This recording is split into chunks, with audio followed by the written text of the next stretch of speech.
If you're interested in parenting, doing a more effective, loving job with the children in your life, I suggest this book, Calm, Parents and Children, a Guidebook, and a video called Parenting Skills that I made at Chico State University that really helped me raise my children.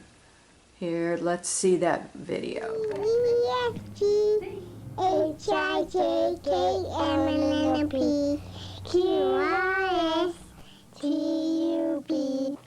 Okay, that was great. Do it one more time.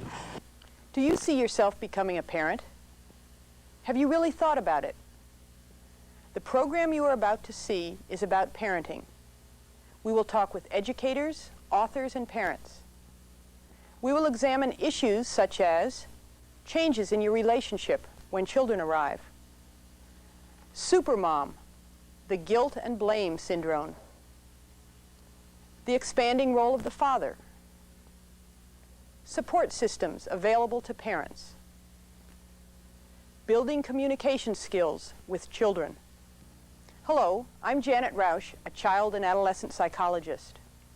Perhaps you see a child or children in a vague image of your future. Will greater self-knowledge and exposure to men's and women's liberation movements make you a better qualified parent? It will certainly help to have a realistic picture of what it means to be a parent and to learn necessary skills. We asked home economics professor Dick Hansen, who teaches classes on family relations and child development, what sort of changes an individual might expect. There's a considerable amount of adjustment that had to go on, just in the way I work. If you have a typewriter out and you have a 2-year-old roaming around, it's very difficult to do any typing because they like to get up on your lap.